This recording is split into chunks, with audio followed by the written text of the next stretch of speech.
Okay, so welcome all to today's class. Today's class is about, let's say, एक नया session हम लोग लेंगे, एक नया वीडियो, एक नया बढ़िया वीडियो के साथ मैं आया हूँ. My name is Ajinkya Solanke and let's say I am chemistry, physics, biology, maths and social science educator. मैं ये इतने सारे सब्जेक्ट्स पढ़ा देता हूँ. प्लस अनअकैडमी के ऊपर हर एक एग्ज़ाम के लिए जितनी भी एग्ज़ाम्स है, मेजॉरिटी ऑफ द एग्ज़ाम्स के लिए प्रिपरेटरी हमारे पास कोर्सेस हैं. आप प्रिपरेशन करवा सकते हैं, भले ही वो नीट हो, जेई हो, 6 to 10 तक हो, 11th 12th हो, लेट्स से फिर तो एमपीएससी हो, यूपीएससी हो, इट डजेंट मैटर. हमारे पास ऑलमोस्ट हर एक चीज़ के लिए कोर्सेस हैं for your exam preparation.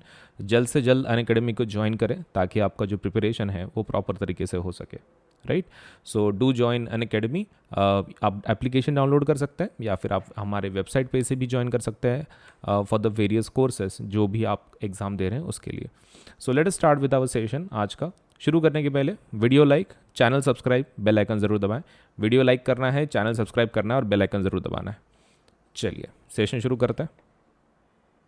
Pen pencil रख लो and let us start with a new lesson. So नया लेसन के अंदर एक चीज आपको ध्यान में रखना है, ये लेसन है क्या या फिर इसके अंदर डिफिकल्ट क्या है. Let us talk about that first. इसके अंदर रिप्रोडक्शन हम लोग सीखने वाले हैं. Technically this is the part of life process. Life process का ये पार्ट है, लेकिन इसको हम लोगों ने सेपरेट क्यों रखा हुआ है फिर 8th लेसन में, why not in 6th? Because this is a such kind of life process की जो हमारी लाइफ के लिए इंपॉर्टेंट नहीं है, मतलब जरूरी नहीं है, मतलब इसके ऊपर हमारा सर्वाइवल डिपेंड नहीं करता है. जैसे कि मान लो हमारे पास एनआरटीई है, right? That is nutrition, respiration, transportation, excretion. चारों में से अगर एक भी प्रोसेस फेल हो जाती है तो हमारे को सपोज लेट से वी कैन नॉट सस्टेन, हमारी डेथ हो सकती है लेट से वर्स्ट सिचुएशन में. लेकिन रिप्रोडक्शन का वैसा नहीं है. रिप्रोड्यूस ये प्रोसेस हमारे लाइफ के लिए इंपॉर्टेंट नहीं है. बिकॉज अगर कोई आदमी का सपोज लेट से रिप्रोडक्शन नहीं होता है, मतलब इन द सेंस ऐसा सोच लो, एक ऑर्गेनिज्म है जिसका सपोज नेक्स्ट जो जनरेशन है वो पैदा नहीं हो रहा है, लेकिन उसको कुछ फर्क नहीं पड़ता है ना. मतलब technically it doesn't create any issue in the current generation. So this is optional. ये प्रोसेस कैसी है? ऑप्शनल प्रोसेस है. That's why we have kept it separated. So technically this is not the part of life process. मतलब अगर आप ऊपर से सोचे तो yes, but this is such a kind of life process जिसको क्या नहीं है, कंपलसरी नहीं है. Now what makes it difficult, ये लेसन को डिफिकल्ट क्या बनाती है? देखो कैसा है कि लाइफ प्रोसेस के जैसे हमको इसको पढ़ना है. मतलब हम लोग पढ़ेंगे किसके बारे में? Obviously plants and humans. जैसे तुम्हारे लाइफ प्रोसेस में था प्लांट्स एंड ह्यूमंस के बारे में हमने एनआरटी पढ़ा. मतलब न्यूट्रिशन प्लांट एनिमल के लिए, प्लांट एंड ह्यूमन के लिए. रेस्पिरेशन प्लांट ह्यूमन के लिए. ट्रांसपोर्टेशन प्लांट ह्यूमन के लिए. वैसे ही रिप्रोडक्शन भी किसके लिए पढ़ेंगे हम लोग? प्लांट एंड ह्यूमन के लिए. Okay, look simple, what is hard? Problem ये है कि ये हायर ऑर्गेनिज्म है, मतलब मल्टी सेलुलर. तो इनको ना क्या बोलते हैं, कौन सा रिप्रोडक्शन लगता है इनको? सेक्सुअल रिप्रोडक्शन लगता है फॉर रिप्रोडक्शन. तो सेक्सुअल मेथड है, मतलब उसमें दो पेरेंट्स रहते हैं technically. Two parents are involve, उसको क्या बोलते हैं? Sexual reproduction. अब हमारे सिलेबस में असेक्सुअल रिप्रोडक्शन भी है. ये लोअर ऑर्गेनिजम्स के लिए रहता है असेक्सुअल रिप्रोडक्शन, जिसमें कितने पेरेंट होते हैं? सिर्फ एक ही पेरेंट होता है, ओनली वन पेरेंट. तो ये बच्चे ना क्या करते हैं, इसको समझने में काफी समय निकल जाता है उनका. मतलब असेक्सुअल असेक्सुअल में इतना समय बिता देते हैं वो कि they don't have the energy later on, बची नहीं जाती है फॉर प्लांट्स एंड ह्यूमंस, कि जो सबसे उसका मेन कोर पार्ट है लेसन का. तो core part plants and humans है. ये असेक्सुअल रिप्रोडक्शन वाला जस्ट एक माइनर सब टॉपिक है. तो चलिए शुरू करते हैं अपना lesson. I hope your understanding कि दोनों में से आपको ज्यादा फोकस किस पे करना है. एंड हाँ, इसका और एक इम्पॉर्टेंट क्या है पार्ट, इसका diagrams. Diagrams are quite let's say थोड़े ज्यादा डायग्राम्स है इसके अंदर, और बच्चे उसके ऊपर भी ध्यान नहीं देते हैं. तो that is also one of the reasons why students lose mark in this lesson. तो याद करने जैसी चीजें बहुत है, तो आपको याद करता रहना पड़ेगा जैसे लाइफ प्रोसेस में था सेम. तो चलिए शुरू करते हैं. How do organisms reproduce? So before we discuss the mechanism by which organisms reproduce, let us ask one more basic question. Why do organisms reproduce? After all reproduction is not necessary. ये तो पता है हमको कि reproduction necessary नहीं है, फिर organism reproduce क्यों करता है? to maintain the life rate, unlike the essential life process such as nutrition excretion. On the other hand, if individual organism is going to create more individual, a lot of energy will be spent in the process. Okay. सबसे पहला चीज optional है. सबसे पहला point क्या है, तुम side में पॉइंट लिखते रहो, मतलब जैसे हमने पिछले बार लिखा था वैसे ही यहाँ पर भी कुछ पॉइंट्स लिख देंगे हम लोग, मतलब वापस हमको पढ़ने की जरूरत नहीं पड़ेगी फिर. तो सबसे पहला पॉइंट वो क्या बोल रहे हैं, रिप्रोडक्शन इज नॉट नेसेसरी, मतलब ऑप्शनल है. Reproduction is optional. Reproduction is optional, compulsory नहीं है. सेकेंड थिंग, इंडिविजुअल ऑर्गेनिज्म, एक नया ऑर्गेनिज्म तैयार करने के लिए ऑब्वियसली एनर्जी देना पड़ेगा, मतलब lot of energy has to be spent just to create what, a new individual. Okay, lot of energy needed for this process. बहुत सारी एनर्जी की जरूरत है. नया ऑर्गेनिज्म बनाना बोले तो एनर्जी लगेंगे ना, so lot of energy is required. So why should an individual organism waste energy on a process it does not need to stay alive. तो मेन क्वेश्चन वही है कि अगर इसमें एनर्जी जाने वाली है, ऑप्शनल है, तो हम लोग कर क्यों रहे फिर ये प्रोसेस, या फिर कोई भी ऑर्गेनिज्म ये प्रोसेस करता क्यों है. So it would be interesting to discuss the possible answers in the classroom. Whatever the answer to the question, it is obvious that we notice organisms because they reproduce. If there were only to be one non-reproducing member of a particular kind, it is doubtful that we would have noticed its existence. मतलब वो ये बताने की कोशिश कर रहे हैं, वो क्वेश्चन पूछा ना उन्होंने कि रिप्रोडक्शन क्यों करना, अब वो आपको ये बता रहे हैं कि रिप्रोडक्शन क्यों करना. अगर रिप्रोडक्शन नहीं हुआ तो क्या होगा, जैसे कि मान लो एक डायनासोर है, एक डायनासोर है, उसने रिप्रोडक्शन नहीं किया, उसके आगे के डायनासोर आएंगे क्या, नहीं, मतलब वो जब मर जाएगा उसके बाद कोई भी डायनासोर नहीं होगा. So that's why can we say that reproduction की वजह से एग्जिस्टेंस रहता है एनिमल्स का, मतलब ऑर्गेनिजम्स का. मतलब what we are trying to say is reproduction can be equated to existence of a particular species. Reproduction से क्या होता है, स्पीसीज एग्जिस्ट करती है, स्पीसीज एग्जिस्ट करती, मरती नहीं है, कंटिन्यूड रहती. if there were only to be, हाँ ये तो हो गया. It is a large number of organisms belonging to a single species that bring them to our notice. How do we know that two different individual organisms belong to the same species? Usually we say that because they are similar to each other. Thus reproducing organisms create in new individuals that look very much like themselves. Okay, तो हमको कैसे पता चलेगा कि एक particular species को मतलब कोई ऑर्गेनिज्म बिलोंग करता है. जैसे कि मान लो तुम्हारे घर के सामने दो कुत्ते आ गए सपोज, ठीक है, दो डॉग्स, तुमको कैसे पता कि वो दोनों एक ही स्पीसीज को बिलोंग करता है. तो even though they look similar, वो सिमिलर एक तो दिखेंगे, इसके ऊपर से आप बता सकते हो कि वो एक ही स्पीसीज को बिलोंग करते रहे. So that is the basic logic. लेकिन एक साइंटिफिक लॉजिक क्या है पता है क्या, हम एक पर्टिकुलर स्पीसीज को कब बोलते हैं, एक मेन रीजन कि हम लोग कब बोलते हैं कि एक आधा ऑर्गेनिज्म एक पर्टिकुलर स्पीसीज को बिलोंग करता है.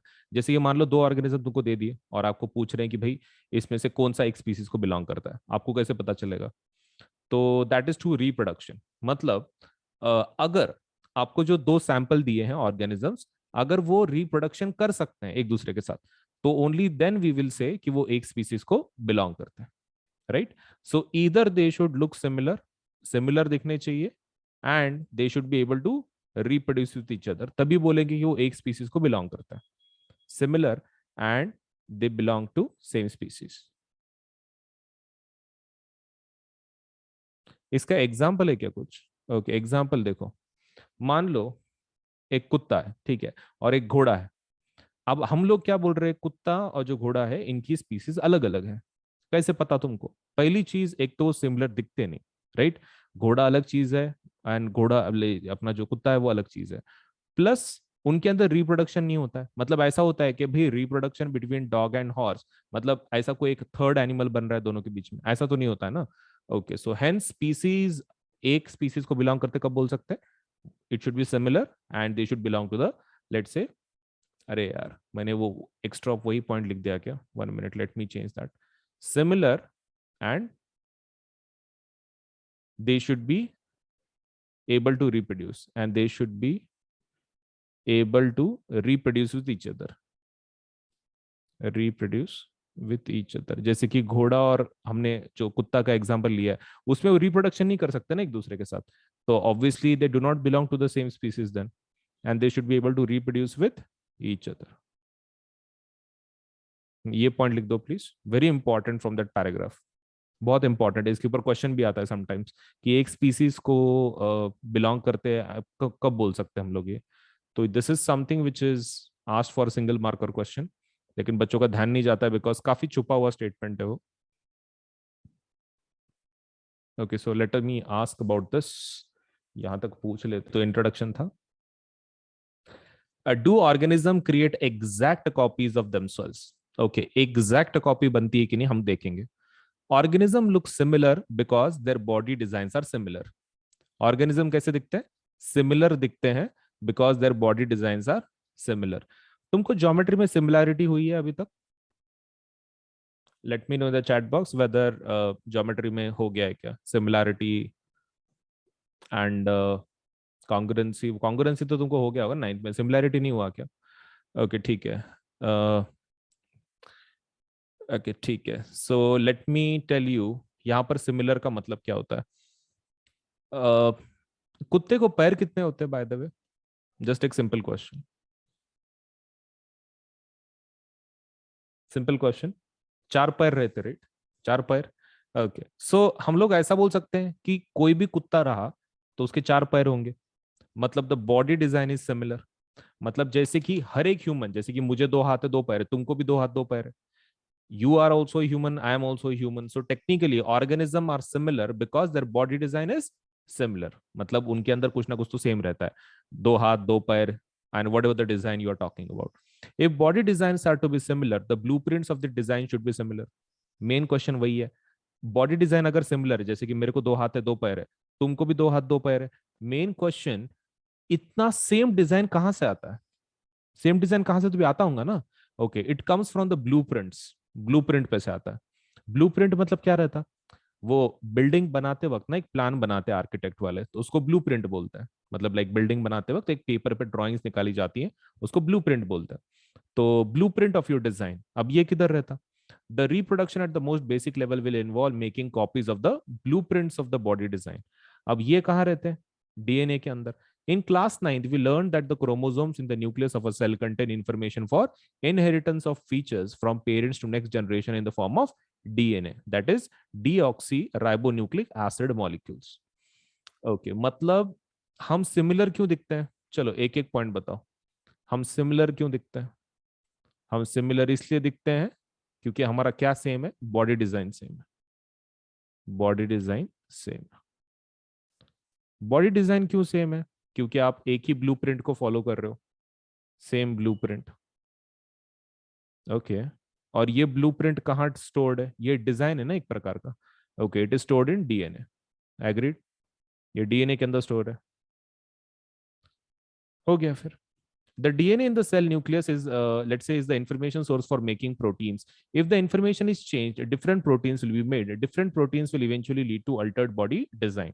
Okay, तो ये चीज ध्यान में रखना। आपका जो बॉडी डिजाइन है उसके लिए प्रोटीन लगेगा। तुमको पता है ना, protein is by the way the building block. Carbohydrate, proteins और फैट्स में, कार्बोहाइड्रेट्स एंड फैट्स ये सिर्फ एनर्जी मॉलिक्यूल्स हैं, लेकिन बॉडी को बनाता कौन है? प्रोटीन। ओके, तो basically DNA is going to create your protein and फिर उससे आपका बॉडी बनेगा, डिजाइन जो भी है। अगर वो डीएनए की इंफॉर्मेशन आपने चेंज कर दी तो बॉडी का डिजाइन भी चेंज होगा फिर। मतलब आपने थोड़ा सा चेंज कर दिया डीएनए के अंदर तो क्या हो सकता है?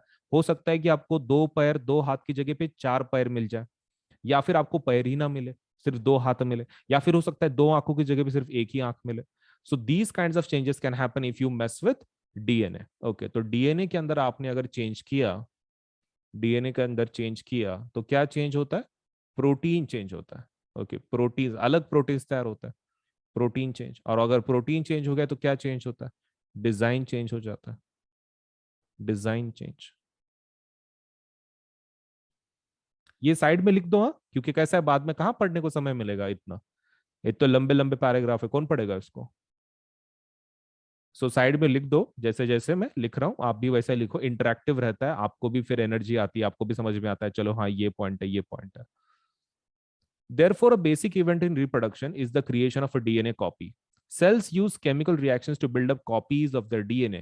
This creates 2 copies of the DNA in the reproducing cell, and they will need to be separated from each other. However, Keeping one copy of DNA in the original cell and simply pushing the other out would not work because the copy pushed out would not have organized cellular structure for maintaining life process. Therefore, DNA copying is accompanied by creation of additional cellular apparatus, and then DNA copies separate, each with its own cellular apparatus. Effectively, a cell divides to give rise to two cells. Okay. So let us try to understand this. वो क्या बोलने की कोशिश कर रहा है?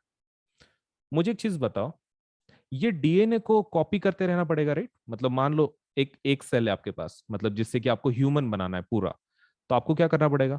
उसके जैसे बहुत सारे सेल बनाने पड़ेंगे, right? Multiple cells will create tissues, tissues will create organ, and organ collection will make your body, correct? Human body. तो आपको सेल से शुरुआत करनी पड़ेगी, मतलब सेल रेप्लिकेशन बेसिकली। तो सेल को डुप्लीकेट करना है आपको।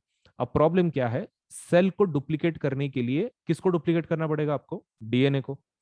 मतलब मान लो आपने एक सेल से दूसरा सेल बनाना पड़ेगा ना, फिर दूसरे से तीसरा, तीसरे से चौथा, लेकिन हर एक के अंदर आपको क्या देना पड़ेगा? वो डिजाइन का ब्लूप्रिंट हर एक सेल में देना पड़ेगा ना। क्या नाम है उसका? डीएनए। मतलब डीएनए हर एक में लगेगा। अब क्वेश्चन क्या है कि हम लोग ऐसा करने वाले हैं क्या? मान लो ये आपका सेल है, ये सेंटर में आपका न्यूक्लियस है। तो ऐसा करने का क्या कि यहां पर दो न्यूक्लियस बनाए, दो डीएनए बनाएंगे। ये एक डीएनए को बाहर निकाल देंगे, सेल के बाहर निकाल देंगे, एंड बोलेंगे तेरे को जो करना कर अभी, मतलब बॉडी डिजाइन बड़ा। Now is it possible that this DNA will survive without cell? Without cell ये डीएनए सर्वाइव कर लेगा, ये जो बाहर निकाला है तुमने? चैट सेक्शन में बताओ, what do you think? Cell के अंदर दो डीएनए बनाए हमने, एक डीएनए को बाहर निकाल दिया सेल कि भाई तू कर ले, जी ले अपनी जिंदगी। तो ऐसा होगा क्या कि जी ले अपनी जिंदगी? It's not possible, right? Okay, तो क्या और क्या चाहिए तुमको फिर? तुमको पहले ये देखना पड़ेगा कि सेल बनता किससे है। सेल दो चीजों से बनता है। पहला DNA, obviously nucleus and all, and second cellular apparatus. Do you remember something called as organelles? Organelle याद है? Parts of cell. तुमने बहुत सारे याद किए थे ना, mitochondria, then suppose let's say lysosomes, then फिर बाद में वैक्यूल्स, बहुत सारी चीजें याद की थी, राइट? गोल्जी बॉडीज, राइबोसोम्स वगैरह वगैरह। Those are called as cellular apparatus. मतलब डीएनए के साथ और क्या लगेगा तुमको? सेल्यूलर अपैरेटस भी लगेगा। तो हम लोग ऐसा बोल सकते हैं, तुमको दो चीजें कॉपी करनी पड़ेंगी। तुमको डीएनए को भी कॉपी करना पड़ेगा और सेल्यूलर अपैरेटस को भी कॉपी करना पड़ेगा। मतलब दो बार कॉपी हो गया क्या? Two times. एक डीएनए का कॉपी, एक सेल्यूलर अपैरेटस का कॉपी, और तब जाके तुम्हारा एक सेल बनेगा। ओके, ठीक है। सो ये मेथड कुछ काम की नहीं है। आप डायरेक्टली डीएनए को बना के सेल के बाहर नहीं निकाल सकते। तो क्या करना पड़ेगा फिर? आपको क्या करना पड़ेगा? एक सेल से दो सेल बनाने पड़ेंगे। एक सेल से क्या करना पड़ेगा? दो सेल बनाने पड़ेंगे, ऐसे। This is how it will survive. ये ऐसा सर्वाइव करेगा। तो मुझे चैट सेक्शन में बताओ, टू मेक अ सेल, एक सेल का कॉपी बनाने के लिए किन चीजों की जरूरत पड़ती है? किन दो चीजों की जरूरत पड़ती है when you are trying to make a cell? किन दो चीजों की जरूरत है आपको? डीएनए, और क्या? डीएनए मतलब न्यूक्लियस के साथ, और क्या? Plus cellular apparatus. Okay, cellular apparatus means organelles. Okay, तो ये लाइन समझ में आ रही क्या? बोलो ये वाली। Please let me know in the chat box if you are understanding this line. DNA copying is accompanied by creation of additional cellular apparatus. ये पॉइंट, डीएनए कॉपिंग के साथ साथ सेल्यूलर अपैरेटस भी तैयार होता है एडिशनल। Agreed with this? इसके साथ मतलब कोई इशू नहीं है, क्योंकि बच्चे इसमें बहुत सारी बार डाउट पूछते हैं मेरे को। ये लाइन उनके पता नहीं क्यों समझ में नहीं आता है। इजी तो है, डीएनए कॉपिंग के साथ सेल्यूलर अपैरेटस की जरूरत है। ओके, चलिए नेक्स्ट वाला पैराग्राफ देखते हैं, फिर तुम्हारे डाउट देखते हैं। These two cells are of course similar, but are they likely to be absolutely identical? Main question वही है। अच्छा, मुझे एक चीज बताओ, तुम आज चाय बना रहे हो, ठीक है? मैं तुम्हारे घर पे आया, सपोज यू क्रिएटेड, सपोज ऐसे मैंने बोला कि थोड़ा चाय मिलेगा, तो तुमने चाय बनाया। मेन क्वेश्चन, दूसरे दिन भी अगर मैं आया तो तुम सेम चाय बना सकते हो क्या? सेम क्वांटिटी, सेम टेस्ट, सब कुछ सेम। मतलब like is it possible every day? Possible नहीं है, राइट? मतलब चाय तक पॉसिबल नहीं है।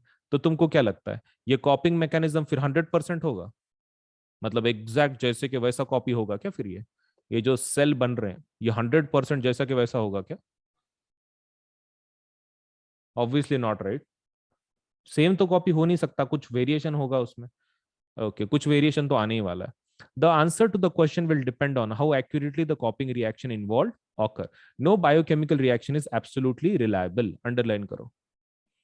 तुम कोई भी मेथड ले लो, कोई भी मेथड रिप्रोडक्शन का, इट इज नेवर आइडेंटिकल, मतलब उसमें कुछ ना कुछ तो वेरिएशन रहते ही रहते हैं।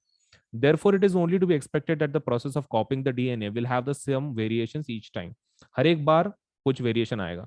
नहीं तो तुम सोचो ना, अगर सेम होता तो हम लोग ऐसा बोलते, अगर सपोज लेट से मैं हूं, मैं मेरे पापा के जैसा दिखता, फिर अगर हर चीज 100% सेम कॉपी होती तो I would look like my father, you would look like your mother और फादर। दोनों में से एक एक जैसा लगोगे तुम, कुछ भी वेरिएशन नहीं है। Agreed with this? बोलो, is it okay with you कि अगर 100% कॉपी सेम हो रहा है तो इधर you would look like your mother और maybe look like your father? Okay, तो वैसा तो होता नहीं है। As the result the DNA copies generated will be similar but may not be identical to the original. Some of these variations might be so drastic that the new DNA copy cannot work with the cellular apparatus it inherits. Okay, इसको underline कर लो, इसको underline कर लो, इसको underline कर। ये point समझा देता हूं तुमको। पहला पॉइंट क्या समझ में आया कि भाई कुछ ना कुछ तो वेरिएशन होगा। माइनर वेरिएशन, माइनर वेरिएशन पक्का आएगा कॉपिंग मैकेनिज्म में। एग्रीड? माइनर वेरिएशन पक्का आएगा। नॉट 100% प्रूफ, ठीक है? नॉट 100% कॉपी नहीं होता, नॉट 100% कॉपी।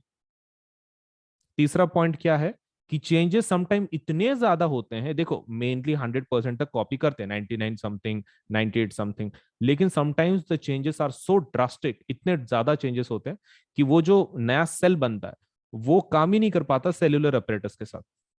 वो जो आपका चेंजेस किस में हो रहे हैं, अच्छा मेन चीज, चेंजेस किस में हो रहे हैं, डीएनए की सेल्यूलर अपरेटस? वो एक बताओ। मेन क्वेश्चन वो है, डीएनए की सेल्यूलर अपरेटस, चेंजेस किस में हो रहा है? Waiting for your answers. थोड़ा दिमाग लगाओ और बताओ कि डीएनए के अंदर चेंज हो रहा है कि सेल्यूलर अपरेटस में? डीएनए के अंदर, ठीक है, सेल्यूलर अपरेटस के अंदर नहीं होता, डीएनए के अंदर की बात चल रही है। अच्छा ठीक है, तो समटाइम्स द डीएनए इतना ज्यादा चेंज हो जाता है कि जो सेल्यूलर अपरेटस उसको दिया है उसके साथ काम ही नहीं कर पाता है। Okay, have you heard about the word mutation? Mutation के बारे में सुने हो? मूवीज निकलते हैं ना यार बहुत सारे, म्यूटेंट्स वगैरह, उन्होंने कुछ ज्यादा ही साईफाई मूवीज बना दिए। तो म्यूटेंट्स, तो म्यूटेशन मतलब वो है कि जिसके अंदर इतना ज्यादा वेरिएशन आता है कि आपका सेल्यूलर अपरेटस के साथ वो काम नहीं कर पाता और वो सेल क्या हो जाता है, फिर मर जाता है। On the other hand, there could still be many other variations in the DNA copies that would not lead to such drastic outcomes. Thus, the surviving cells are similar to, but subtly different from each other. This inbuilt tendency of a variation during reproduction is the basis for evolution, as we will discuss in the next chapter. तो तीसरा point क्या add करेंगे हम लोग? Drastic, drastic change अगर है तो cell क्या हो जाता है, मर जाता है, cell dies. Drastic change, cell dies. और चेंज किस में हो रहा है? चेंज किस में हो रहा है? डीएनए के अंदर, डीएनए चेंज।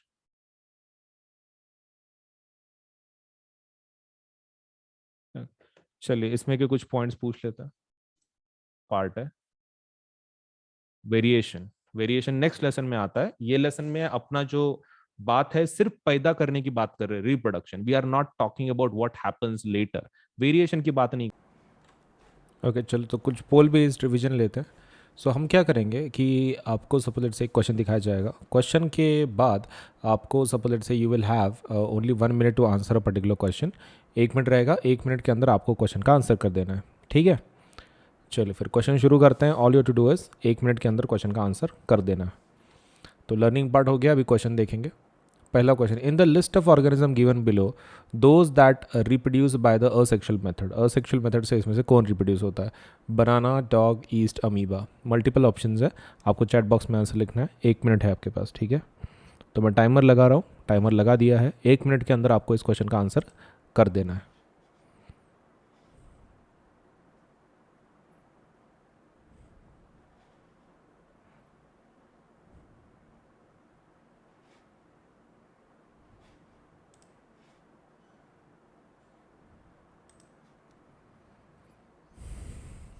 ओके, आपके पास सिर्फ 1 मिनट है, 1 मिनट के अंदर ही क्वेश्चन का आंसर कर देना है, ठीक है?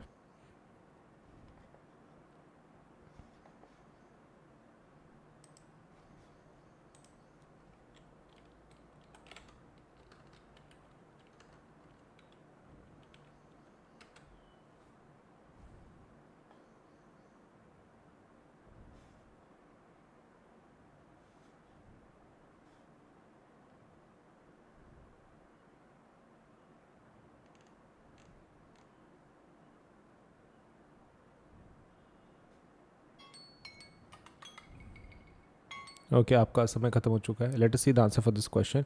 इन the list of organism given below those that reproduce by the asexual method, asexual method से इसमें से कौन रिप्रोड्यूस होता है? बनाना, डॉग, ईस्ट या फिर अमीबा। देखो, इसमें का बनाना असेक्सुअल है, single parent, asexual. Dog sexual होता है, सेक्सुअल रिप्रोडक्शन से पैदा होता है। Yeast asexual.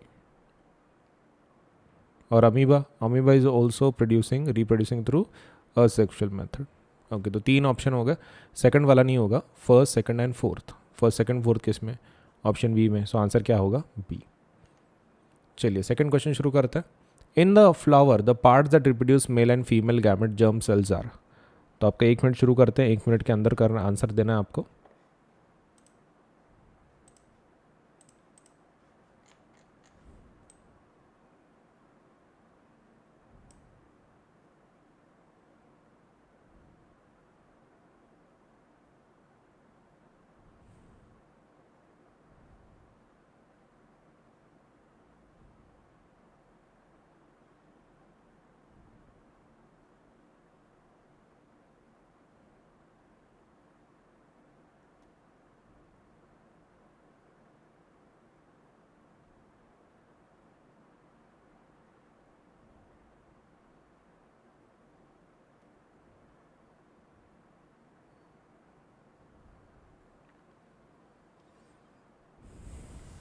ओके, थोड़ा सोच समझ के बोलिए, आपका समय खत्म हो रहा है।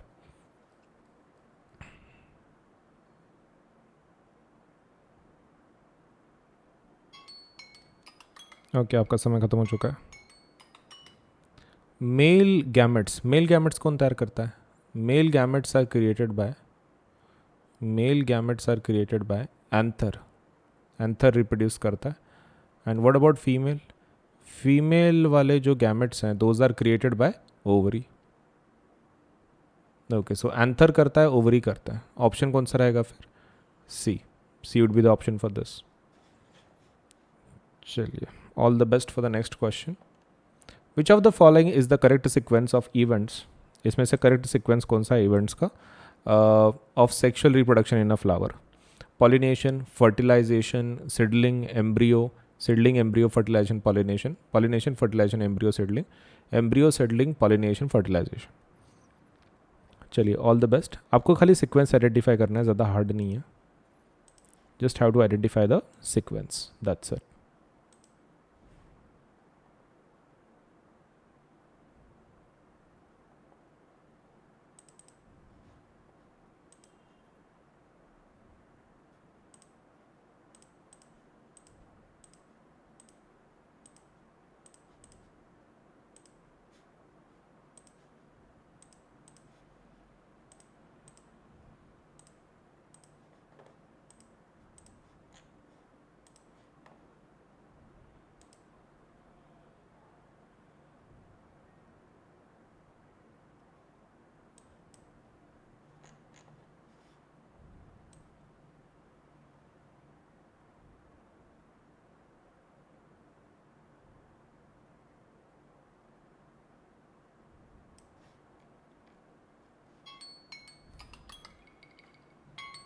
ओके, आपका समय खत्म हो चुका है. Let us see the answer for this question. Which of the following is the correct sequence? Pollination. Okay, सबसे पहला पॉलिनेशन होता है. ओके ठीक है, तो दो ऑप्शन तो ऑटोमेटिकली कट गया. Pollination, pollination, fertilization, fertilization. Main question, seedling पहले होता है कि एम्ब्रियो पहले होता है? देखो, एम्ब्रियो पहले बनता है. एम्ब्रियो पहले बनता है, उसके बाद आपका सपोज लेटर से क्या होता है, सीडलिंग बनता है. सो आंसर क्या रहेगा? सी. पहले एम्ब्रियो बनेगा फिर सीडलिंग बनेगा. Offspring formed by asexual method of reproduction have greater similarity amongst themselves because. क्यों होता है? 1 मिनट आपके पास, 1 मिनट के अंदर आंसर करना है इस क्वेश्चन का. Offspring formed by asexual method of reproduction have greater similarity among themselves because. चलिए, सो आपके पास 1 मिनट रहेगा. Offspring formed by asexual method of reproduction have greater similarity amongst themselves because. क्यों सिमिलैरिटी सेम होती है? Asexual reproduction involves only one parent. Asexual reproduction does not involve gametes.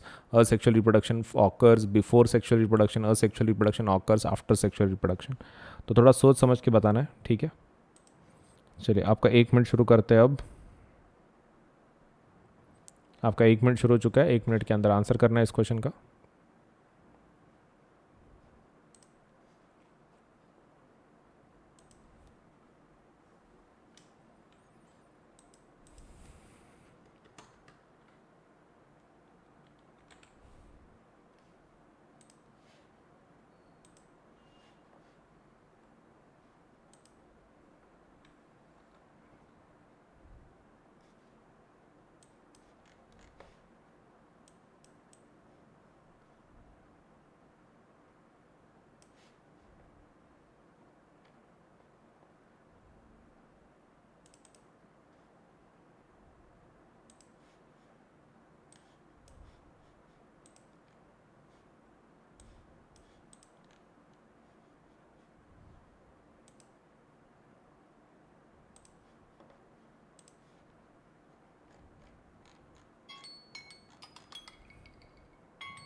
Okay, आपका समय खत्म हो चुका है. Let us see the answer for this question.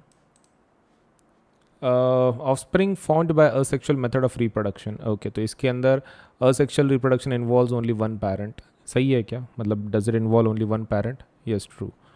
Asexual reproduction does not involve gametes. मतलब गैमेट्स नहीं रहते उसके अंदर. That is also true. Asexual reproduction occurs before sexual reproduction. नहीं, ऐसा नहीं होता. Asexual reproduction occurs after sexual reproduction. ऐसा भी नहीं होता. तो ओनली सिर्फ दो स्टेटमेंट्स करेक्ट है, फर्स्ट एंड सेकंड. हो गया फिर? करेक्ट. चलिए नेक्स्ट क्वेश्चन पे जाते हैं फिर. आपका क्वेश्चन देख लेते हैं. Characters transmitted from parents to offspring are present in. किस में प्रेजेंट होता है? So cytoplasm, ribosome, Golgi bodies या फिर जीन्स. आपका 1 मिनट शुरू हो चुका है, जल्दी से आंसर कीजिए.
ओके, आपका समय खत्म हो चुका है. Characters transmitted from parents to offspring are present and किसके अंदर रहता है? Cytoplasm, ribosome, Golgi bodies, genes. तो सभी जो कैरेक्टरिस्टिक्स कहाँ होती है? जीन्स में होती है. ये आपको ध्यान ध्यान में रखना है, ठीक है? All the characteristics passed to the let's say offspring from parents are present in genes. Characters that are transmitted from parents to offspring during reproduction show. Okay, तो कैरेक्टर जो ट्रांसफर किए जाते हैं पेरेंट्स से ऑफस्प्रिंग की तरफ, तो वो क्या होता है? Similarities with the parents, only variation with parent, both similarity variation with parent, neither. तो आपका 1 मिनट शुरू हो चुका है, आंसर कीजिए.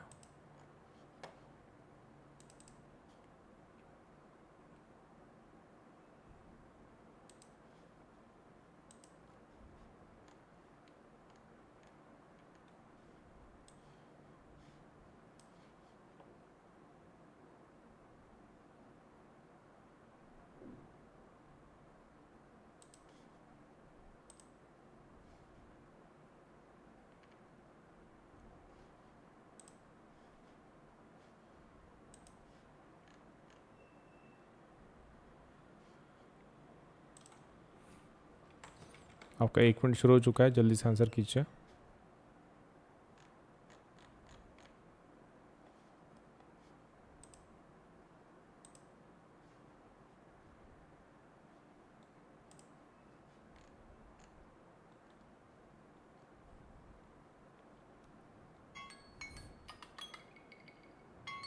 ओके, आपका समय खत्म हो चुका है। Characters that are transmitted from parents to offspring during reproduction show, क्या शो करता है? Only similarities with parent, only variations, क्या बताता है बेसिकली? तो देखो, पेरेंट्स के सिमिलैरिटीज़ तो रहेंगे ही रहेंगे ऑब्वियसली बच्चे के अंदर, एंड पेरेंट्स के साथ वेरिएशन भी रहेगा उसका, थोड़ा बहुत खुद के changes. So answer is C. A feature of reproduction that is common to amoeba, spirogyra and yeast is that, इन तीनों के अंदर रिप्रोडक्शन के रिलेटेड क्या कॉमन चीज़ है? आपका 1 मिनट शुरू हो चुका है, जल्दी से आंसर कीजिए।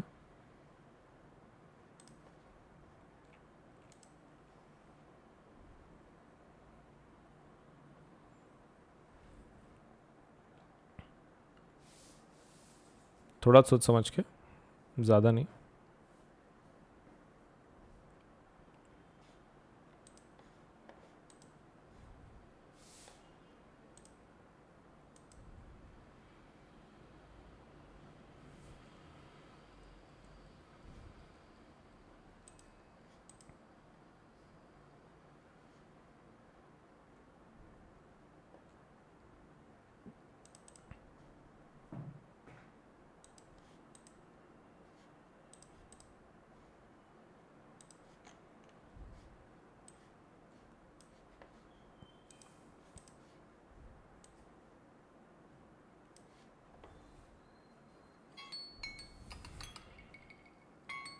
ओके, आपका समय खत्म हो चुका है। Let us see the answer for this question.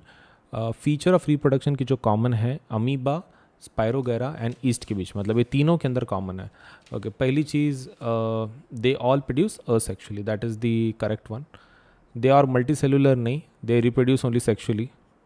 They are unicellular, नहीं, उसमें के कुछ ये भी हैं multicellular. So answer is A. In spirogyra asexual reproduction, ठीक है, असेक्सुअल रिप्रोडक्शन जो है स्पायरोगेरा के अंदर, तो टेक्स प्लेस बाय, किससे प्लेस होता है?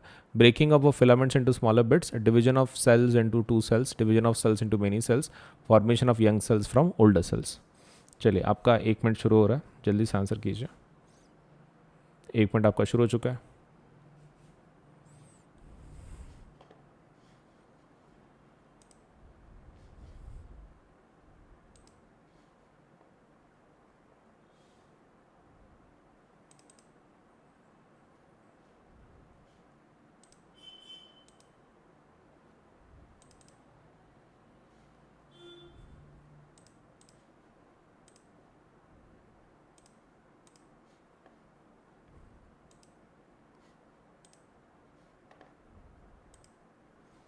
थोड़ा सोच समझ के आंसर बताइए, कोई मिस्टेक नहीं।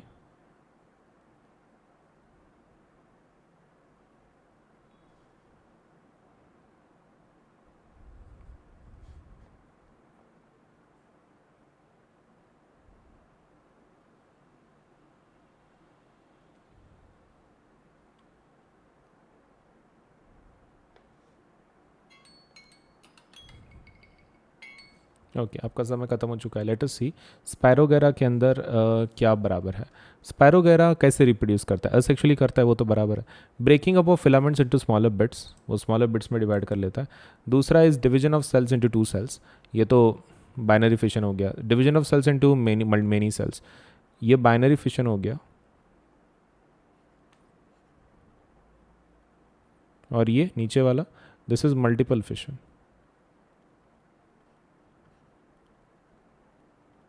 Formation of young cells from older cells, नहीं। Breaking up filaments, yes, spirogyra का वही रहता है, breaking of filaments into smaller bits.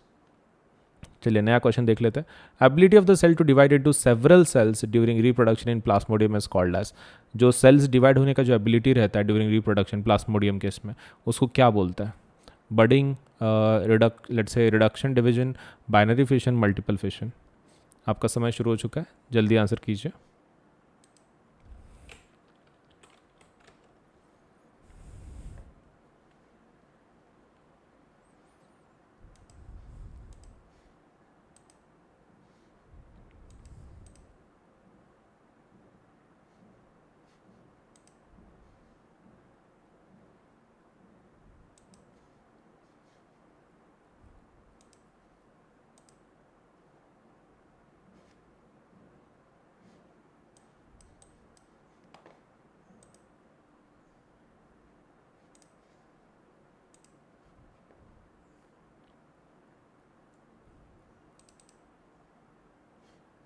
थोड़ा सोच समझ के बताइए, कोई मिस्टेक नहीं।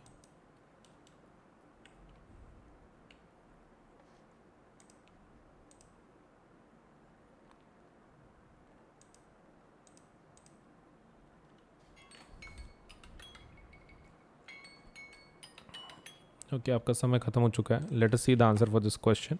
The ability of the cell to divide into several multiple cells is called as multiple fission बोलते हैं उसको। मतलब एक से मल्टीपल सेल बनाना basically is I think what called as multiple fission, right? The correct sequence of reproductive stages seen in flowering plants is gamete, zygote, embryo and seedling को क्या करना है आपको करेक्ट सीक्वेंस में लगा देना है। आपका समय शुरू हो चुका है, 1 मिनट के अंदर आंसर करना है आपको, ठीक है।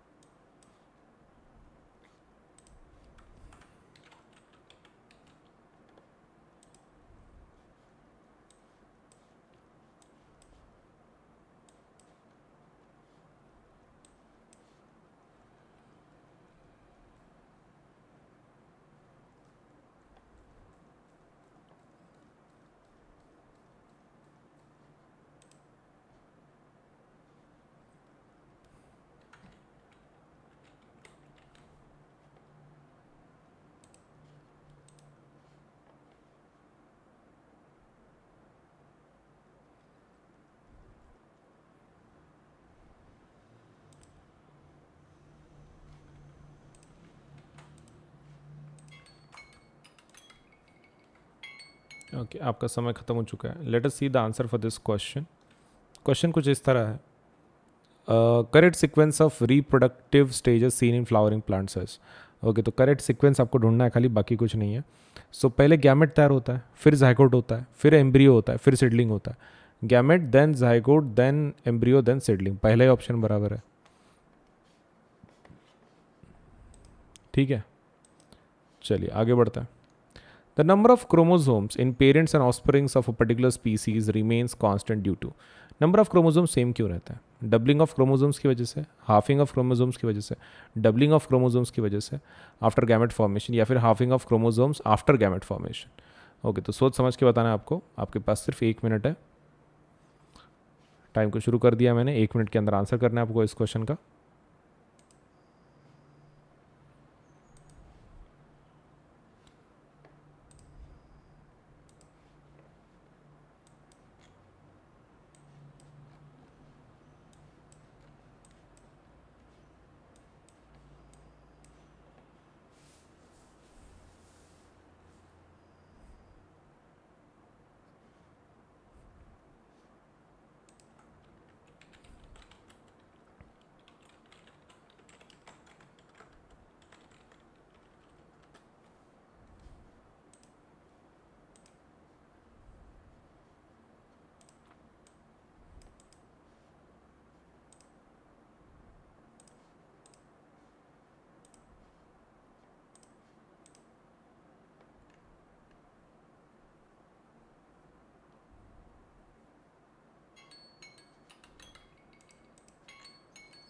ओके,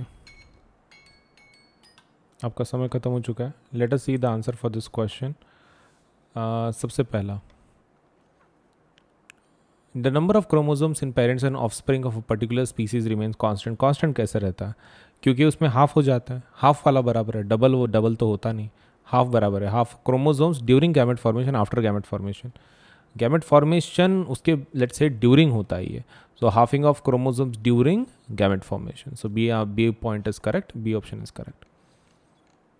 चलिए न्यू क्वेश्चन पे जाते हैं। In rhizopus, tabular thread-like structures bearing sporangia at their tips are called as filaments, hyphae, rhizoids, root। चलिए आपका समय शुरू हो चुका है, जल्दी आंसर कीजिए।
ओके, आपका समय खत्म हो चुका है। Rhizopus tabular thread like structures bearing sporangia at that tip, उसको क्या बोलते हैं? देखो, राइजोपस की अगर बात हो रही है so we need to discuss about कि उसका आंसर क्या होगा, राइट? मतलब जो जिसके ऊपर स्पोरेंजिया वगैरह रहता है उसके बारे में बात कर रहे हैं। So that is nothing but called as hyphae. Hyphae बोलते हैं उसको। Bearing sporangia at the tips are called as hyphae. Vegetative propagation refers to formation of new plants from. New plants किससे बनते हैं? Stem, roots, flowers, stem, roots, leaves, stem, root, flowers, fruits, stem, leaves and flowers. चलिए, आपके पास 1 minute है, 1 minute के अंदर answer करना है आपको इस क्वेश्चन का।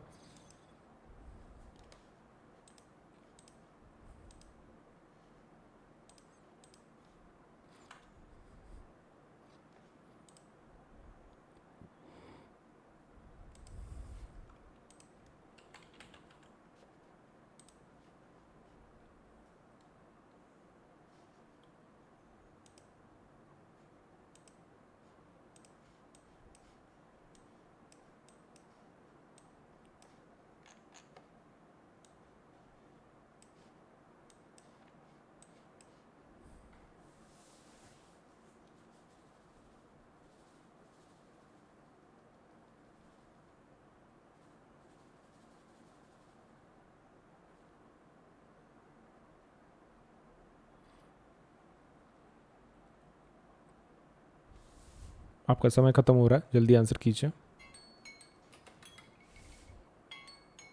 ओके, वेजिटेटिव प्रोपगेशन कैसे फॉर्मेशन होती है? Stem, roots, flowers, stem, roots, leaves, stem, flowers, fruits, stem, leaves, flowers. तो that is nothing but stem, roots and, ये तो बराबर नहीं है, ये गलत है। Stem, root, leaves, yes. Stem, flowers, ये नहीं होता।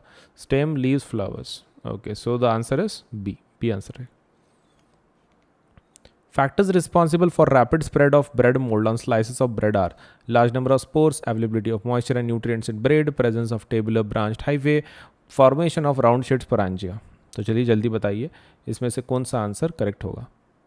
चलिए शुरू करें, 1 minute. Your 1 minute has already started. थोड़ा सोच समझ के आंसर दीजिए।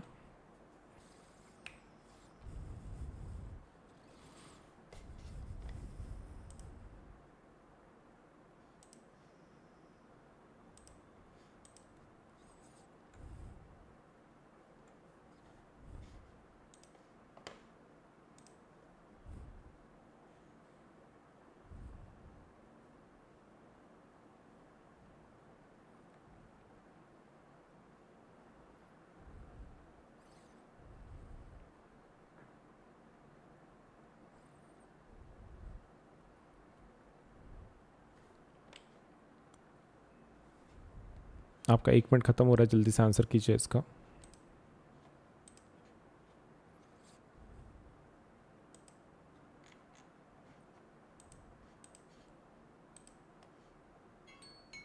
ओके, आपका समय खत्म हो चुका है। Factor responsible for rapid spread of bread mould जो होता है, रैपिड स्प्रेड के लिए कौन रिस्पॉन्सिबल है? तो लाइक देखो, there are multiple reasons but still जो ऑप्शन दिए गए हैं उसमें का देख लेते हैं। Large number of spores, yes. Availability of moisture and nutrients in bread, yes. Presence of tubular branch hyphae, उससे कुछ नहीं फर्क पड़ता। Formation of round spread sporangia. Answer क्या रहेगा? C. C would be the answer for this. चलिए आगे देखते हैं। Length of pollen tube depends on distance between pollen grain and upper surface stigma. Pollen grain और upper surface of stigma and ovule, pollen grain in anther and upper surface of stigma, upper surface of stigma and lower part of style। चलिए आपका समय शुरू हो चुका है, 1 minute, जल्दी answer कीजिए। 1 मिनट के अंदर आपको इस क्वेश्चन का आंसर कर देना है। आपको नहीं आता है तो I will help out.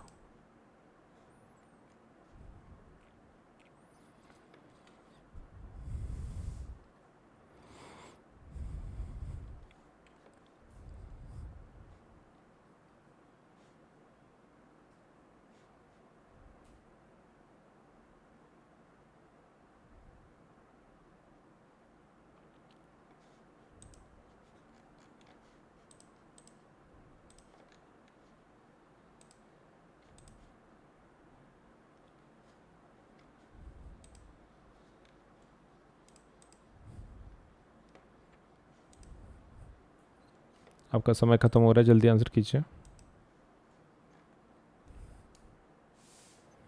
Length of pollen tube किस पर डिपेंड करती है?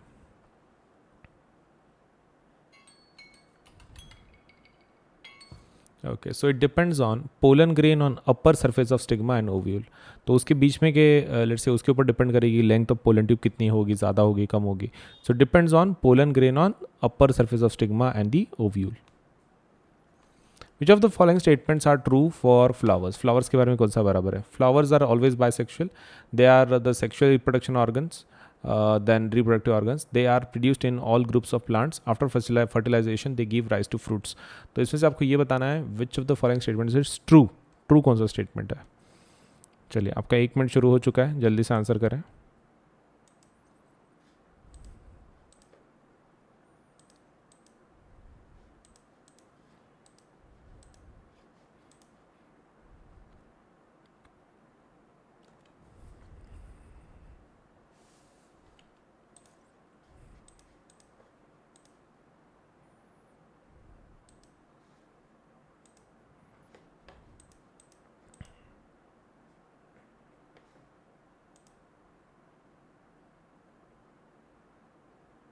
आपका 1 मिनट खत्म हो रहा है, जल्दी आंसर कीजिए, 1 मिनट बचा आपके पास। Which of the following statements are true for flower? Flowers are always bisexual, they are sexual reproductive organs, they are produced in all groups of plants, after fertilization they give rise to plants। जल्दी answer कीजिए।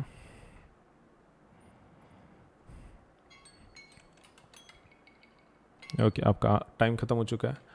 Flowers are always bisexual, नहीं, कुछ unisexual flowers भी तो होते हैं, unisexual flowers भी होते हैं। They are the sexual reproductive organs. कौन से? Flowers.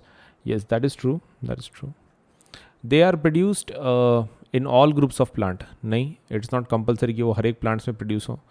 After fertilization they give rise to fruits. Yes, ये भी सही है, फर्टिलाइजेशन के बाद फ्रूट्स को राइज देते हैं वो।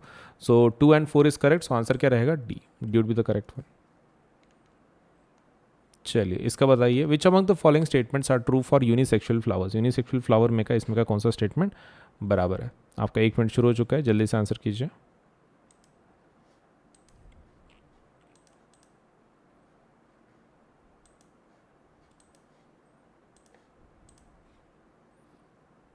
थोड़ा सोच समझ के बताइए, नो मिस्टेक्स।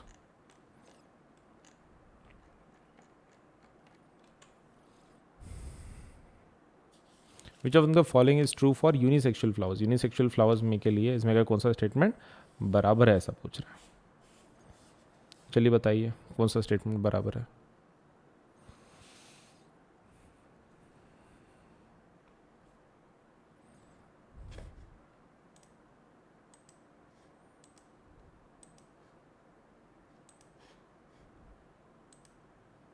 आपका समय खत्म हो रहा है, जल्दी आंसर कीजिए।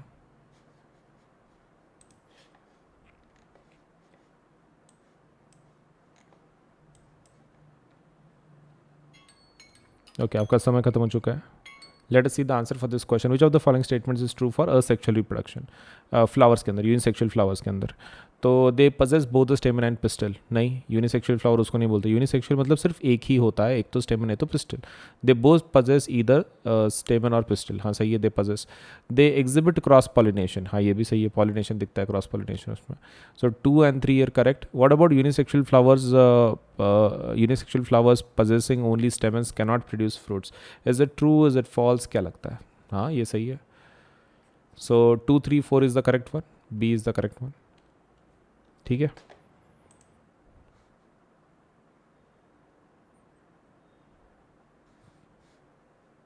चलिए नेक्स्ट देखते हैं। अनअकैडमी के प्लस एंड आइकॉनिक सब्सक्रिप्शन के बारे में थोड़ा सा इन्फॉर्मेशन मैं तुमको दे देता हूँ। देखो, बेसिक प्लान ये जो है हमारा वो प्लस कोर्स है जिसको हम लोग बोलते हैं। तो इसके अंदर आपको इंडिया के बेस्ट एजुकेटर पढ़ाएंगे, इंटरैक्टिव लाइव क्लासेस होंगे इसके अंदर, live test series and quizzes भी होंगे, स्ट्रक्चर्ड कोर्सेस एंड पीडीएफ्स मिलेंगे आपको। लाइव टेस्ट में कैसा है, आपके परफॉर्मेंस चेकिंग में आपको मदद होगी। इंटरैक्टिव लाइव क्लासेस मतलब हमारे पास ऑडियो फीचर भी है, इसके अंदर आप टीचर के साथ इंटरैक्ट कर सकते हैं directly. Raise a hand feature बोलते हैं हम लोग उसको। इसका मतलब ये है कि आप स्टूडेंट डायरेक्टली टीचर से बात कर सकता है। तो दैट इज़ अनदर फीचर की जो हमने दिया है। तो प्लस बहुत ही इंटरैक्टिव लाइव क्लासेस होती हैं, ऐसे मोनोटोनस क्लासेस नहीं होती हैं। आइकॉनिक कोर्सेज, अब आइकॉनिक कोर्सेज क्या है? आइकॉनिक प्लस का एडवांस्ड वर्जन है. So it is your, you can take your CBSE preparation to the next level with personal mentor. तो आपको इसके अंदर एक मेंटर असाइन किया जाता है. This is something new. Plus के सभी फीचर आपको मिलेंगे, लेकिन इसके कुछ खुद के एक्स्ट्रा फीचर्स हैं. जैसे कि आपको एक पर्सनल मेंटर असाइन किया जाता है. लाइव डाउट सोल्यूशन होता है, मतलब लाइव लेक्चर में सपोज से आप एक लाइव सेशंस कुछ होंगे, उसके अंदर आप डायरेक्टली डाउट पूछ सकते हैं, आपको उसका आंसर मिल जाएगा. उसके बाद parent connect program. Parent connect program में आपके पेरेंट आपके मेंटर के साथ बात कर सकते हैं. अगर उनको सपोज से कुछ प्रॉब्लम सॉल्व करनी है, आपके रिगार्डिंग कुछ परफॉर्मेंस पूछनी है, या फिर कुछ और इम्प्रूवमेंट करवाना है, तो they can talk with the mentor. And second thing is last, study planner. आपको इसमें स्टडी प्लानर भी दिया जाता है. तो इतने सारे फीचर्स हैं आइकॉनिक के. सो उनके जो रेट्स हैं वो एक बार रेट्स देख लो. सीबीएसई देखो रेट्स कैसे हैं, यहाँ पर 4 हिस्सों में डिवाइडेड है. ये 9th के लिए है और ये 10th के लिए. ये जो रेट्स हैं वो प्लस के हैं, ये जो रेट्स हैं वो आइकॉनिक के. Plus iconic. तो आप देख सकते हैं कि यहाँ पर अलग अलग रेट्स हैं, राइट. तो अगर आप 10th स्टैंडर्ड में हैं तो आपका रेट होगा एक साल की, अगर आप बात कर रहे हो 15,000, या फिर सपोज लेट्स से 28,000 फॉर आइकॉनिक कोर्सेज. ये प्लस का रेट है, ये आइकॉनिक का रेट है. Next thing is 12 months for this thing. आपके 9th स्टैंडर्ड के लिए तो 15,000 रेट होगा, 28,000 फॉर आइकॉनिक सब्सक्रिप्शन. इन दोनों के ऊपर 10% डिस्काउंट मिल सकता है. कैसे लेना है, कैसे अवेल करना है, आपको क्या करना है, देखो इधर पेमेंट का बटन आएगा, उसके बाजू में कोड का बटन आएगा. यहाँ पर वो कोड को टैप करना है और वहाँ पे कोड क्या लिखना है, AS Live 10. AS Live 10 लिख देना है. और जैसे आप ओके कर दोगे तो आपके ऊपर के जो प्राइसेस है वो 10% से कम हो जाएंगी. ठीक है, इमीडिएटली कम हो जाती है. ये पहला स्टेप. आप पहले कोड लिखो, that is AS Live 10 Ajinkya Solanke LIVE10, no spaces. हाँ, कुछ स्पेस नहीं देना, कंटिन्यूएशन में लिखना है. उसके बाद आप प्लान सेलेक्ट कर लो, मान लो ये ले लिया आपने. फिर थर्ड वाला मतलब बटन को दबा दो, बस दैट्स इट. तो पहले कोड लिखना है AS Live 10, 10% डिस्काउंट मिल जाएगा, इमीडिएटली प्राइसेस कम हो जाएंगी आपकी. दूसरा प्लान सेलेक्ट कर लो अपना, और फिर आप पेमेंट के बटन को टैप कर लो, बस हो गया, पेमेंट हो जाएगा आपका, राइट. इतना ही करना है, ज़्यादा हार्ड नहीं है. तो please do apply for the plus और आइकॉनिक, डिपेंडिंग ऑन आपका कैसा, आपको कौन से फीचर अच्छे लग रहे हैं, विच व्हाट डू यू वांट. मैंने तो सब कुछ आपको बता दिया है कि प्लस के फीचर्स क्या हैं, आइकॉनिक के क्या हैं.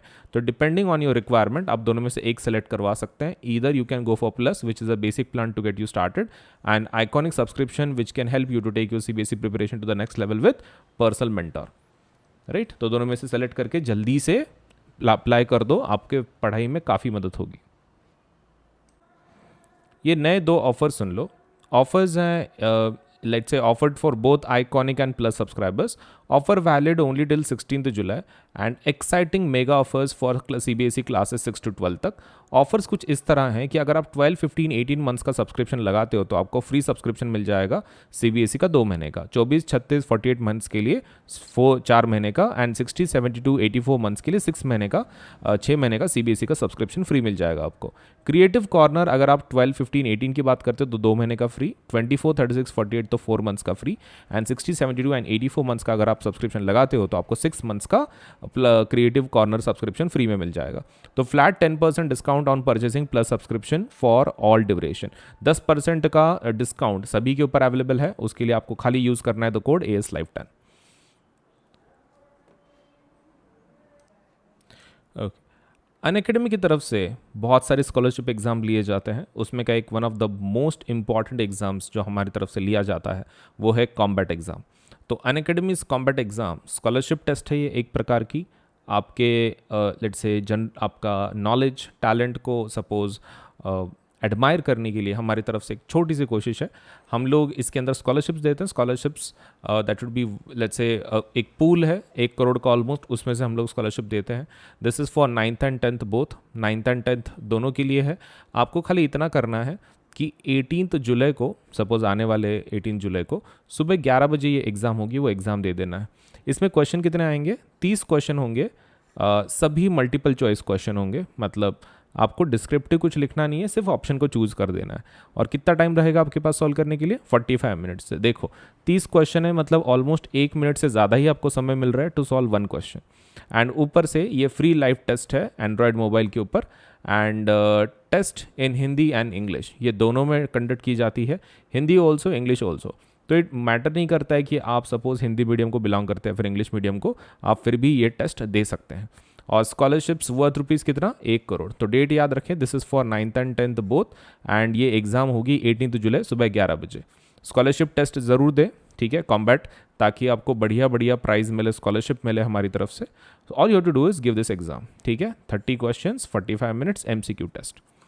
एंड इसके फीचर्स क्या हैं देखो, 2 crore worth of scholarships instead of 1 crore, 5,000 learners get chance to win scholarships instead of 1,500 learners, 7 days validity of scholarship codes instead of 14 days। तो 14 डेज़ की जगह पे 7 दिन का वैलिडिटी होगा। तो इतने सारे फीचर्स हैं कॉम्बैट के, ज़रूर दे दो आने वाले संडे के एग्जाम को। तो एनरोल अभी कर लो, ठीक है, आज ही कर लो, अभी कर लो ये वीडियो देखने के बाद, सो दैट आपका ये एग्ज़ाम आप दे पाओ। देखिए, आपको अगर 10% डिस्काउंट चाहिए कोई भी प्लस या फिर आइकॉनिक कोर्सेज पे, आपको खाली इस कोड का इस्तेमाल करना है। जब भी आप पेमेंट करें, all you have to do is use this code, that is AS Live 10, Ajinkya Solanke LIVE10। आप ये कोड का इस्तेमाल कर सकते हैं पेमेंट करते वक्त, और भले ही आप कोई भी कोर्स को अप्लाई कर रहे हो, मतलब 6 to 10, 11, 12, सभी जितने भी कोर्सेस हैं अनअकैडमी की तरफ से, सबके ऊपर आपको 10% डिस्काउंट मिल जाएगा with the use of this code. तो ये कोड का इस्तेमाल करें, AS Live 10, और 10% डिस्काउंट ले आपके कोई भी कोर्स के ऊपर, ठीक है। AS LIVE10। अनअकैडमी के एप्लीकेशन को आज ही डाउनलोड करें। आप गूगल प्ले से भी डाउनलोड कर सकते हैं, या फिर आपके पास आईफोन है तो आप ऐप स्टोर पे से भी अनअकैडमी के एप्लीकेशन को डाउनलोड कर सकते हैं। All you to do is go to Google Play if you are using Android, if you are using Apple, let's say iOS, आप मोबाइल यूज़ कर रहे हो एप्पल का, तो आप ऐप स्टोर पे जाके यू कैन डाउनलोड। अब इसके ऊपर अगर सब let's say if you want to see some features, आप टेस्ट करना चाहते, देखना चाहते कि किस प्रकार के कोर्सेस हैं, क्या है, तो वो जब आप लेट्स से इंस्टॉलेशन करोगे तो हो सकता है कि आपको कोड पूछे, so that you can access some features, so that you can see for yourself कि कितना अच्छा एप्लीकेशन है, आपको कितना मदद कर सकता है पढ़ाई में। तो आप एक काम कर सकते हो, वहाँ पे you can use this code AS Live 10 for unlock के लिए, मतलब जो भी फीचर्स हैं वो अनलॉक हो जाएंगे। लिमिटेड फीचर्स अवेलेबल होंगे, लेकिन फिर भी आपको एक एटलीस्ट आइडिया आ जाएगा कि आपके ये सच में आपको हेल्प करेगा कि नहीं करेगा। So do use the code AS Live 10 to unlock the features. Application को इंस्टॉल करें, अगर आपको कोड पूछता है तो आपको कोड वहाँ पे एंटर करना है, AS Live 10, Ajinkya Solanke LIVE10, ठीक है। So CBSE's latest guidelines are live on Unacademy. हम जो एक नए गाइडलाइंस जो आए हैं CBSE के, तो CBSE के जो भी गाइडलाइंस है न्यू, मतलब जैसे उन्होंने बोला है कि 2 एग्जाम्स लेना है, टर्म 1 टर्म 2 के नाम से, तो हम लोगों ने उसके लिए काफ़ी तैयारी करके रखी है। So new batches are starting from 19 July for CBSE class 9th and 10th। Batches dedicated to term 1, सिर्फ टर्म 1 का सिलेबस हम लोग इसमें कंप्लीट करेंगे, completely aligned with the new CBSE guidelines. जो भी CBSE ने गाइडलाइंस दी है उसके तहत ही ये बैचेस बनाई गई हैं। ऑल सब्जेक्ट्स इंक्लूडेड, सभी सब्जेक्ट इंक्लूड किए गए हैं, and Hindi and English mode of delivery. तो आपको इंग्लिश में भी बैचेस हैं, हिंदी में भी बैचेस हैं, जो भी आपको अच्छा लगता है उसमें से आप उन बैचेस को अटेंड कर सकते हैं। टर्म 1 एग्जामिनेशन अप्रोचिंग इन 3 months, सिर्फ 3 महीने में आ रही है, और कोई भी प्लेटफॉर्म इतने जल्दी सपोज आपको अपडेट नहीं देगा। अनअकैडमी ये जो प्लेटफॉर्म है ये आपको जल्दी से जल्दी नए बैचेस दे रहा है, वो भी न्यू फॉर्मेट के हिसाब से। तो आप इसका मैक्सिमम फ़ायदा उठाओ। अभी तक आपने अगर प्लस को सब्सक्राइब नहीं किया है, जल्दी से सब्सक्राइब कर लो, ताकि आपको ये जो बेनिफिट्स हैं न्यू अपडेट्स के, आपको जल्दी से ये इसका फ़ायदा हो सके आपके पढ़ाई के अंदर। ये कुछ नई बैचेस लॉन्च हुई है, उसके बारे में थोड़ा इन्फॉर्मेशन दे दूँ। क्लास 10th के लिए जो बैचेस लॉन्च हुई हैं वो है टारगेट 22 बैच 5 जुलाई से, और ये कब तक ख़त्म होगा कोर्स? 30 नवंबर तक। और इसमें सिकंदर सर SST पढ़ा रहे हैं, कुणाल किशोर सर मैथ्स पढ़ा रहे हैं, शुभम झा साइंस पढ़ा रहे हैं, Mallya Rastogi let's say ma'am English पढ़ा रही हैं, अनुषा मैम हिंदी पढ़ा रही हैं। और क्लास 9th के लिए जो बैच है वही टारगेट 22 बैच, नाम सेम है लेकिन क्लास 9th के लिए। उसके अंदर हार्दिक सर SST पढ़ा रहे हैं, मैथ्स संतोष सर पढ़ा रहे हैं, साइंस सपना मैडम पढ़ा रही हैं, इंग्लिश प्रेक्षा मैडम पढ़ा रही हैं, और हिंदी भावना मैडम पढ़ा रही हैं। तो ये डेट्स याद रखो, 5 जुलाई एंड 30 नवंबर। उसके बाद कुछ और 2 बैचेस हैं। टारगेट 22 बैच जो 5 जुलाई से शुरू हुई है, 30 नवंबर तक चलेगी ये। इसके अंदर मैथ्स गुजेटी मैडम पढ़ा रही हैं, साइंस भावना मैडम पढ़ा रही हैं, एसएसटी हार्दिक सर पढ़ा रहे हैं, इंग्लिश पुनीता मैडम पढ़ा रही हैं, एंड जो ये है हिंदी कोर्स है वो अनुषा मैडम पढ़ा रही हैं। उसके बाद 9th का जो बैच है उसके अंदर target 22 batch SST Sikandar sir पढ़ा रहे हैं, मैथ्स ब्रिजेश सर पढ़ा रहे हैं, साइंस अक्षय सर पढ़ा रहे हैं, इंग्लिश प्रेक्षा मैडम पढ़ा रही हैं और हिंदी भावना मैडम पढ़ा रही हैं। सो ये बैचेस में ज़रूर एनरोल करें, और हर मंडे एक नई बैच लॉन्च हो जाती है, तो ज़रूर एनरोल करें ताकि आपका जो प्रिपरेशन है 9th एंड 10th का वो बहुत ही प्रॉपर तरीके से हो सके। तो ये न्यू बैचेस है और हर मंडे हम लोग एक नई बैच लॉन्च कर देते हैं, तो आपके प्रिपरेशन में काफ़ी मदद हो जाती है।